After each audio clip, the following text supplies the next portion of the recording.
தாவேக அரசு மக்களுக்கு நலன் கொடுக்கிற திட்டங்கள் எதுவும் செயல்படுத்தின மாதிரி தெரியலையே. தாவேக அரசையும் விஜயனுடைய ஆட்சியும் என்ன சொல்றோம்னா ஸ்டிக்கர் மாடல் கவர்மெண்ட் அப்படின்னு சொல்றோம். இப்போ திராவிட மாடல் அரசு என்னென்ன திட்டங்கள்லாம் கொண்டு வந்திருக்காங்களோ அது மேல ஸ்டிக்கரை மட்டும் ஒட்டுவாங்க.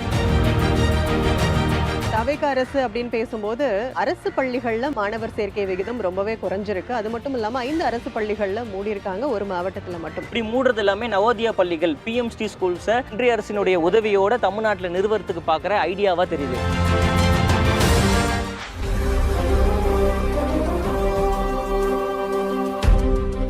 அனைவருக்கும் வணக்கம்.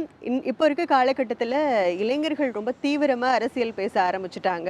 இப்போ இருக்க அரசியல் களத்தில் நடக்கிற உண்மைத்தன்மை என்ன அப்படின்றத நாங்களும் அரசியல் பேசுவோம்ல நிகழ்ச்சியில தொடர்ந்து பேசிட்டு இருக்கோம். அந்த வகையில இன்னைக்கு நம்ம கூட பேசுறதுக்கு கோகுல் வந்திருக்காரு. அவர் கூட நிறைய விஷயங்கள் குறித்து பேசியிருக்கோம். வணக்கம் கோகுல். வணக்கம். இப்போ நம்ம பேசிட்டு இருக்க நேரத்தில் ஒரு தீர்ப்பு வந்திருக்கு. என்ன அப்படின்னு பாத்தீங்கன்னா, மும்மொழி கொள்கையை எதிர்த்து போட்டிருந்தாங்க இல்லையா ஒன்றிய அரசு. அதுக்கு உச்சநீதிமன்றம் எதிர்ப்பு தெரிவிருக்கு. என்ன அப்படின்னா, 9ஆம் வகுப்பு பாடத்திட்டத்துல இது அவங்களுக்கு பொது தேர்வு இருக்கும்போது இன்னும் திணிக்காதீங்க மாணவர்களுக்கு அப்படின்னு சொல்லியிருக்காங்க. இது ஏன் இப்போ சொல்றோம் அப்படின்னு பாத்தீங்கன்னா, ஒன்றிய அரசு என்ன திட்டம் கொண்டு வந்தாலும் இப்ப இருக்க தாவேக அரசு அதுக்கு மறுப்பே தெரிவிக்கிறது இல்ல. ஓகே ஓகே அப்படின்ற மாதிரி தான் சொல்லிட்டு இருக்காங்க. இது குறித்து உங்களோட பார்வை என்ன? இப்போ இந்த உச்சநீதிமன்றம்ல வந்த தீர்ப்புல அங்க நீதிபதி நாகரத்னா அவர்கள் ஒரு விஷயம் சொல்லியிருக்காங்க. 9ஆம் வகுப்புலயே மும்மொழின்றது ஒரு மோசமான விஷயம் அப்படின்னு அவங்களுடைய ஸ்டேட்மெண்ட்ல, ஜட்ஜ்மெண்டோட ஸ்டேட்மெண்ட்ல தெளிவா சொல்லியிருக்காங்க. அப்ப ஒரு நீதிபதியே என்ன ஃபீல் பண்றாங்க அப்படின்னா, 9th ஸ்டாண்டர்ட்லேயே நீங்கள் 3 லாங்குவேஜ் பாலிசின்னு ஒன்று கொண்டு வராதிங்க. அதுவும் கண்டிப்பாக அந்த 3வது மொழியில் தேர்ச்சி பெற்றிருந்தா தான் அவங்க அடுத்த வகுப்பு போகணுன்றது ஒரு பேகேஜ் தான் சொல்ல முடியும். அவங்களுக்கு ஒரு சுமை, கல்வி சுமை. அப்போ இருந்ததுன்னா எப்படி அந்த குழந்தை அடுத்த வகுப்புக்கு போகும் அப்படின்ற ஒரு பார்வை ஒன்று இருக்குது.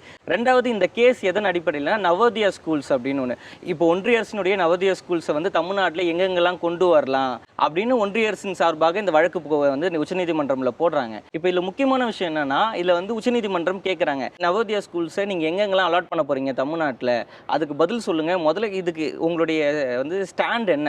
தமிழ்நாடு நவோதயா பள்ளிகளை அனுமதிக்குமா அனுமதிக்காதா? இல்லை அனுமதிச்சதுன்னா எந்த இடத்துலங்கள்லாம் அனுமதிக்கும்? அரசாங்க பள்ளிகளுக்கு அருகே அனுமதிக்குமா, இல்லை தமிழ்நாடு அரசாங்கத்தினுடைய நிலங்களில் இந்த நவோதயா பள்ளிகள் வருமா வராதா? இப்படி ஒரு ஸ்டாண்ட் நீங்கள் எடுத்தோம்ல, என்ன டிசிஷன் எடுக்க போறீங்க அப்படின்னு தமிழ்நாடு அரசு உச்சநீதிமன்றம் கேள்வி கேட்குறாங்க. அப்போ அவங்க தமிழ்நாடு அரசு சார்பாக வாதாடுற வழக்கறிஞர் என்ன சொல்றாப்புல, எங்களுக்கு ஒரு 12 வாரம் வேணும் முடிவெடுக்கிறதுக்கு அப்படின்னு. 12 வாரம் எதுக்கு உங்களுக்கு? தமிழ்நாடு அரசின் சார்பாக இப்போ விஜய் அவர்கள் சட்டமன்றத்தில் பேசும்போது என்ன பேசுறாங்கன்னா, இருமொழி கொள்கை தான் எங்களுக்கு வேணும். அமைச்சர் ஆதவர்ஜுனா ஒன்று சொல்றாரு, எங்களுடைய கொள்கையும் திமுகவினுடைய கொள்கையும் ஒரே கொள்கை தான், அது அண்ணாவுடைய கொள்கை அப்படின்னு சொல்றாரு. அண்ணாவுடைய கொள்கை இருமொழி கொள்கை மட்டும்தான். இப்போ 3வது மொழியை திணிக்கிற இந்த நவோதயா பள்ளிகள் எதுக்கு? மும்மொழி திட்டத்தை எதிர்க்கணும்ல. அந்த ஸ்டாண்டை உச்சநீதிமன்றத்தில் சொல்றதுக்கு என்ன தாமதம் உங்களுக்கு? 12 வாரம் எதுக்கு உங்களுக்கு? அந்த ஒரு கேள்வியை தமிழ்நாட்டில் இருக்கிற எல்லா மக்களுமே கேட்குறாங்க. மொழி உணர்வு இருக்கிற, இன உணர்வு இருக்கிற, இங்கே மாநில சுயாட்சி வேணும்னு எதிர்பார்க்குற எல்லாருமே இந்த கேள்வி கேட்குறாங்க. ஆனால் தமிழ்நாடு அரசும் இந்த தாவேக அரசும் என்ன பண்ணுறாங்கன்னா, எங்களுக்கு 12 வாரம் வேணும். எதுக்கு 12 வாரம்? பிஜேபி கிட்டையும் அமித்ஷா மோடி கிட்டையும் போய் பர்மிஷன் கேட்கணுமா? இந்த ஒரு கேள்வியை நம்ம தொடர்ந்து கேட்டுகிட்டே இருக்கோம். இந்த ஒரு விஷயம் மட்டும் இல்லை, ஒன்றிய அரசுக்கு பயந்துக்கிட்டு இவங்க பண்ணுறது எல்லாமே மோசமானதாக இருக்கும். மாணவர்கள் இடைநிற்றல் அதிகமாகணும், கல்வி நிலை குறையணுன்றது ஒன்றிய அரசினுடைய ஆர்எஸ்எஸ்னுடைய சித்தாந்தம். அந்த சித்தாந்தத்துக்கு சப்போர்ட் பண்ணுறீங்களா நீங்கள்? கண்டிப்பா. இப்ப நீங்க சொல்ற மாதிரி திராவிட மாடல் ஆட்சியில இடைநிற்றலை குறைக்கணும் அப்படின்னு சொல்லிட்டு இல்லம் தேடி கல்வி அப்படின்னா இந்த கொரோனா காலகட்டத்துல ஒவ்வொரு வீட்டுக்கும் போய் பிள்ளைங்களை படிக்க வைங்க அப்படின்ற மாதிரி முன்னாள் கல்வி அமைச்சர் அன்பில் மகேஷ் பொய்யாமொழி தலைமையில ஒரு குழுவே அமைச்சு போயிட்டு இருந்தது. ஆனா இப்ப இருக்க காலகட்டத்துல பிள்ளைங்களுக்கு படிக்கிற ஆர்வமே இல்லாம ஆக்கிரும் போல இந்த மும்மொழி கொள்கை, இந்த திணிப்பு அதெல்லாமே. ஆமா. இப்போ இன்னும் சொல்லணும் அப்படின்னு பாத்தீங்கன்னா, இப்போ தாவேக அரசு என்ன பண்ணிட்டு இருக்கு அப்படின்னா, முன்னாடி இருந்த திராவிட மாடல் அரசு கொண்டு வந்த திட்டங்களுக்கு பெயர் மாற்றி அது எல்லாமே ஒரு பட்டி டிங்கரிங்லாம் பார்த்து பண்ணுற மாதிரியான வேலையை தான் பார்த்துட்டு இருக்காங்களே தவிர மக்களுக்கு நலன் கொடுக்குற திட்டங்கள் எதுவும் செயல்படுத்தின மாதிரி தெரியலையே. இப்போது அது ஒன்றும் ரொம்ப உண்மையான விஷயம். அதனால தான் இந்த தாவேக அரசையும் விஜயனுடைய ஆட்சியும் என்ன சொல்கிறேன்னா ஸ்டிக்கர் மாடல் கவர்மெண்ட் அப்படின்னு சொல்கிறோம். இப்போ திராவிட மாடல் அரசு என்னென்ன திட்டங்கள்லாம் கொண்டு வந்திருக்காங்களோ அது மேலே என்ன பண்ணுவாங்க, அவங்க ஒரு ஸ்டிக்கரை மட்டும் ஒட்டுவாங்க. அதுக்கு ஒரு முக்கியமான எக்ஸாம்பிள் என்னென்னா, இன்றைக்கி நிறைய செய்தி சேனல்களில் கூட இதை ஒரு ஃபேக்சுவல் எரரான ஒரு கண்டென்ட்டை வச்சாங்க. என்ன அப்படின்னா, உடல் கல்வி ஆசிரியர்களுக்கு வந்து இந்த தாவேகா அரசு தான் வந்து அவங்களுக்குன்னு எப்படி அவங்க வந்து டீச் பண்ணணும்னு ஒரு புக் ஒன்று வெளியிட்டிருக்காங்க. அதுவும் தமிழ்நாடு பாடநூல் கழகத்தின் சார்பாக வெளியிட்டிருக்காங்க அப்படின்னு ஒன்று சொன்னாங்க. ஆனால் அது திராவிட மாடல் அரசுலேயே வந்து பாடநூல் கழகம் சார்பால் ஒரு புக் ஒன்று ஏற்கனவே வந்து அவங்க என்னென்ன மாதிரி வேணும் அப்படின்னு ஒரு ஷெடியூலான புக் வந்து கொடுக்க ஆரம்பிச்சிட்டாங்க. அது 2025 இருந்தே வந்து டீச்சர்ஸ்க்கு இஷ்யூ பண்ண ஆரம்பிச்சிட்டாங்க. இப்போ என்னவோ புதுசாக தாவேகா அரசு ஆட்சி அமைச்சதுக்கு அப்புறம் தான் பிடி டீச்சர்ஸ்க்கு வந்து புக் கொடுக்குற மாதிரியும், அது தமிழ்நாடு பாடநூல் கழகம் சார்பாக இப்போதான் புதுசாக ஒரு இனிஷியேட்டிவ் எடுக்கிற மாதிரியும் ஒன்று சொல்கிறாங்க. ரெண்டாவது வந்து இதயம் காப்போம், ஹார்ட் அட்டாக் வரப்போகுது இல்லை கார்டியோ அரெஸ்ட் வரப்போகுது அப்படின்ற மாரடைப்பு பேஷண்ட்ஸ்க்கு முன்னாடியே கொடுக்குற வந்து மெடிகேஷன்ஸ், அதெல்லாம் அந்த திட்டம் சார்பாக கிட்டத்தட்ட வந்து 1 கோடிக்கும் நெருக்கமான ஒரு தொகையில் நிறைய பயனாளிகள் இருக்காங்க. இன்னைக்கு வந்து சுகாதாரத்துறையில் வந்து விட்டிருக்க அறிவிப்பில் என்ன பண்ணுறாங்க, விஜய் அவர்களுடைய புகைப்படத்தை மேலே வச்சுட்டு எங்களுடைய சாதனை, மருத்துவத்துறையினுடைய சாதனைன்னு போட்டு இதயம் காப்போம் திட்டம் அப்படின்னு போட்டு பயனாளிகளுடைய எண்ணிக்கையை போட்டிருக்காங்க. ஒன்று தான் நம்ம வந்து சொல்ல முடியும் சார், இந்த திட்டம் வந்து திராவிட மாடல் ஆட்சியில் கொண்டு வந்தது. திராவிட மாடல் ஆட்சியில் வந்த பயனாளிகள் தான் இந்த எண்ணிக்கையில் இருக்கவங்க எல்லாருமே. நீங்க 60 நாள் ஆட்சியில எந்த திட்டத்தையுமே கொண்டு வரல, எல்லாமே நீங்க ஒற்றை ஸ்டிக்கர் மட்டும்தான் அப்படின்னு நம்ம சொல்லலாம். நீங்க ஒற்றை ஸ்டிக்கர் எல்லாத்தையுமே இப்ப இருக்க தமிழ்நாடு இளைஞர்கள் எல்லாமே பிச்சிருவாங்க. இங்க உண்மை என்னன்றது அவங்களுக்கு தெரியும் அப்படின்றத நம்ம திருப்பி திருப்பி இங்க பேசிட்டு இருக்கோம். இப்ப தாவேகா அரசு அப்படின்னு பேசும்போது இப்போ மருத்துவ பயனாளர்களை இப்ப அவர் ஆரம்பிச்ச தங்க மோதிரம் திட்டமா இருக்கட்டும், இந்த மாதிரி அவரு கொண்டு வந்த திட்டங்களுக்கு சம்பந்தமே இல்லாத அரசு ஊழியர்களை வந்து ஈடுபடுத்துறாங்களாமே.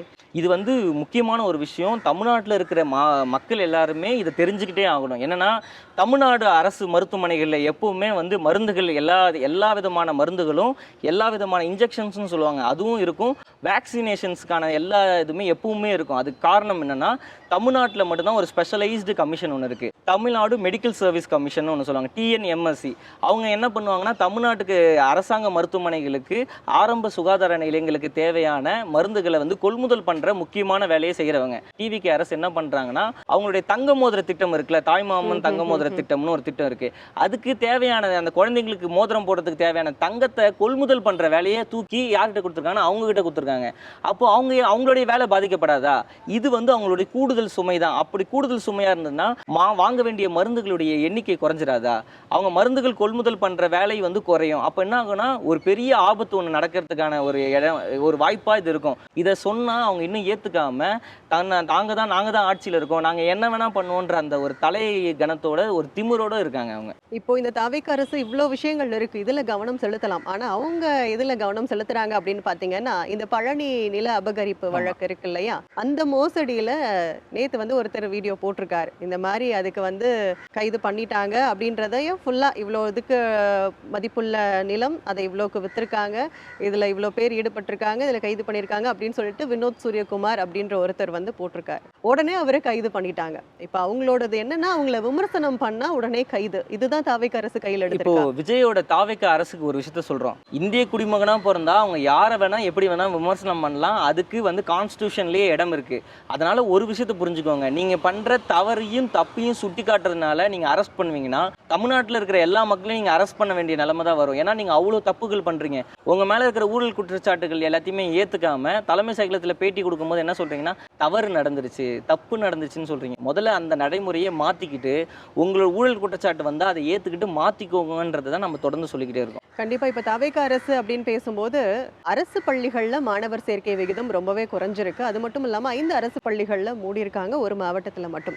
ஆனா இப்போ நேத்து நியூஸ் என்ன அப்படின்னு பாத்தீங்கன்னா 15 சிபிஎஸ்இ பள்ளிகளுக்கு வந்து தடையில்லா சான்றிதழும் 10 தனியார் பள்ளிகளுக்கு தொடக்க ஆணையம் கொடுத்திருக்காங்க.